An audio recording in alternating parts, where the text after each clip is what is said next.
Cellular respiration. Everyone does it. To live, we need it. We breathe. Breathing is respiration. Cats do it, humans do it, even plants do it when they're not doing photosynthesis. This is how it works.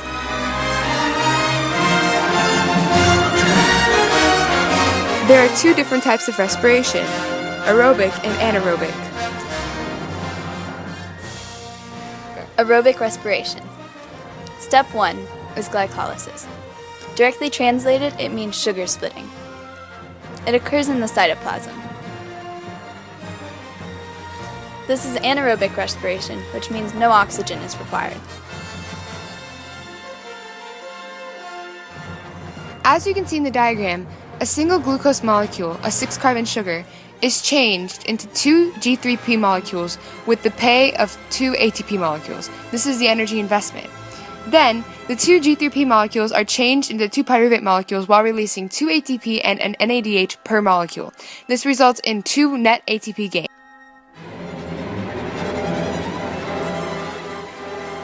Then, the pyruvate travels through the cytoplasm and is actively transported into the mitochondria with the help of the NADH.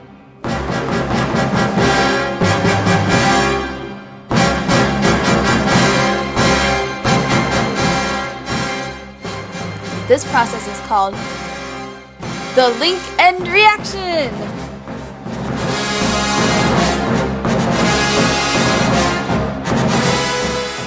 This is aerobic. It requires oxygen. There's 1 reaction per pyruvate.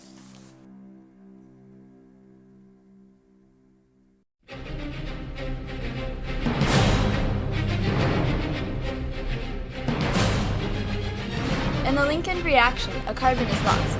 This causes an acetyl group to form. Pyruvate goes in and joins with coenzyme A to form acetyl-CoA.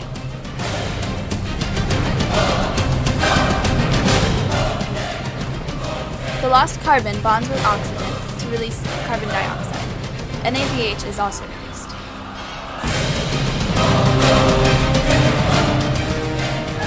As you can see in the diagram, the single pyruvate molecule is transferred across the mitochondrial membrane and it releases CO2 as well as a single NAD molecule in the process.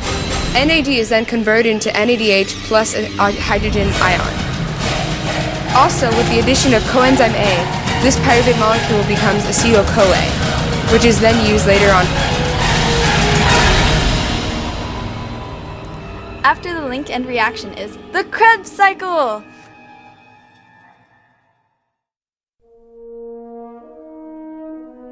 Acetyl-CoA bonds with oxaloacetate to form a 6-carbon molecule, citrate. Carbons are released one by one. They each bond with oxygen and are released as carbon dioxide. As each carbon is released, NAD plus binds with hydrogen to form NADH. When there are only 4 carbons left, ADP plus P reacts to form ATP, and FAD reacts to form FADH2.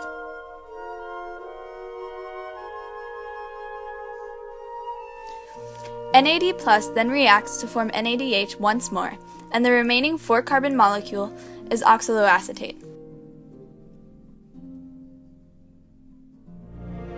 This will then join with a new acetyl-CoA and the cycle will repeat. Each pyruvate undergoes 2 cycles, resulting in a net gain of 2 ATP for each pyruvate. The cycle never ends.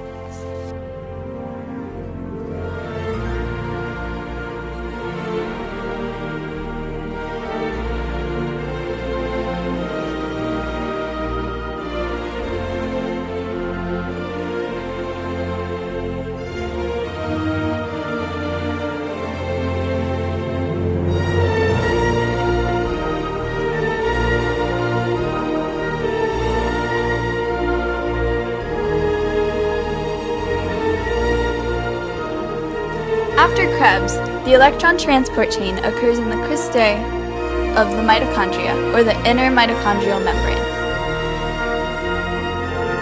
It is responsible for most of the ATP generated during respiration. This is aerobic. It requires oxygen.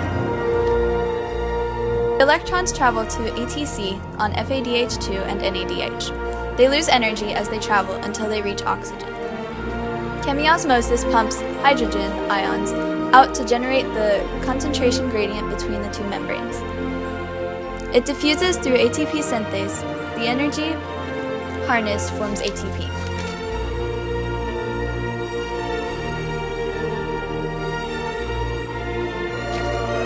When traveling through the electron transport chain, electrons are transferred through the mitochondrial membrane, losing energy as they pass through hydrogen ions going through transport proteins. Eventually, they enter the mitochondrial matrix, where they interact with oxygen and hydrogen ions, and then form H2O. Also, sometimes they pass through transport proteins and combine in the ATP synthase proteins to help form ATP, out of ADP plus P. Anaerobic respiration, also called fermentation, does not use oxygen. It has one stage, glycolysis. It produces lactic acid or alcohol, and only makes 2 net ATP.